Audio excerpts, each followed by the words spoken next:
Alright, let's check out what's going on with Polkadot. So in the short term, or let's start off with the macro term to be fair. So in the macro term, you can see that we've got our fib from basically the start of this bull run to the all-time high.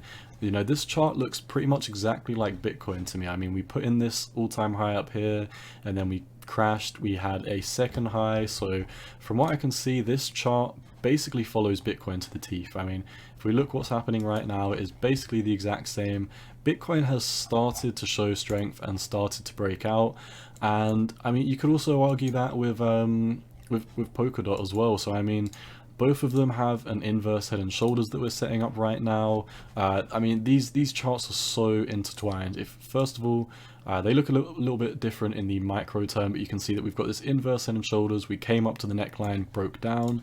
If we come over to Bitcoin, you can see we've got this inverse head and shoulders, basically came up to the neckline and came down. So I would be looking for Bitcoin to have a massive break above 46,000, and then I think it would be an amazing time to enter Polkadot, because at least in the where's my fib gone?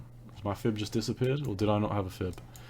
I swear I had a fib. Okay, maybe I put it on a different chart, but nonetheless, if we redraw from the low down here to the high, you can see we have backtested the 786 so far.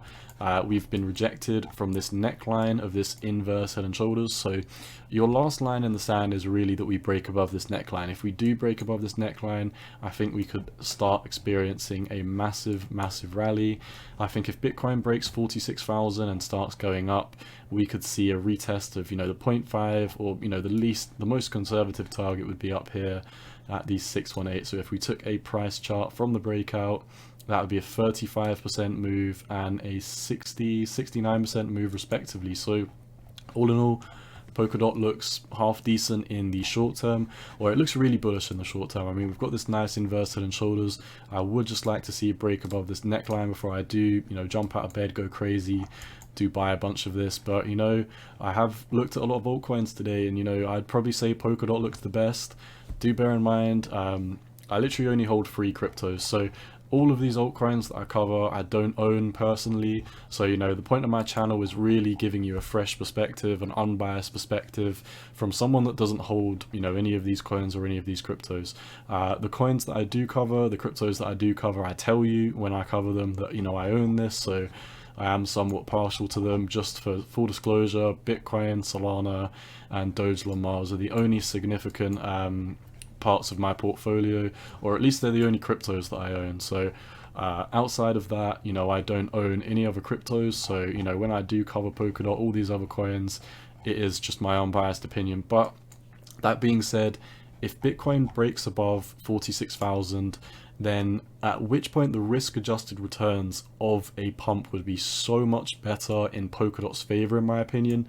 For example, a break of the neckline would be only a 20% increase for Bitcoin, and a 20% increase for Bitcoin is probably going to mean that the altcoins are going to start flying. So I don't think we would get stuck at here for long. I think we'd have a 69% pump. But, you know, like I say in most of my videos, if you watch my channel already, you know, I say this in almost every video, I'm a conservative trader. I rather not buy the dip on coins that I don't plan on holding in the long term. The only coins, cryptos that I buy the dip on are coins that, you know, I don't mind if they go down another 99%, because is what it is. I'm holding them. You know, I don't necessarily care if they go down in the short term. But if I was to buy Polkadot, I would not want it to go down in the short term, because I'd want to make a trade on it, make money, and make a quick flip either against Bitcoin or gain more Solana, something like that. But, you know, like I said, we are still in a downtrend, so I wouldn't get overly hyped, overly out of bed yet. We are setting up a very nice chart with basically following Bitcoin to the teeth. So if Bitcoin starts breaking down and crashing, expect Polkadot to probably break the floor here at 15, at which point, you know, we could be going all the way down to 10, which is a 50% drop.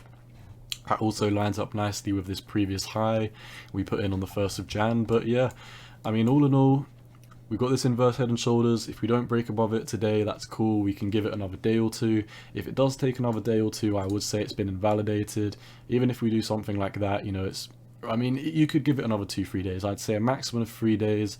I wouldn't want to see this go past, or to be fair, this is the 15th. I'm just, I'm zoomed out. So, you know, I would say in the next week, I would like to see a breakup of this this channel. If not, I would be expecting that we're going to come back down to 15, and 15 is your last line in the sand. If we do close a daily candle below 15, bear in mind I'm not talking about these quick wicks.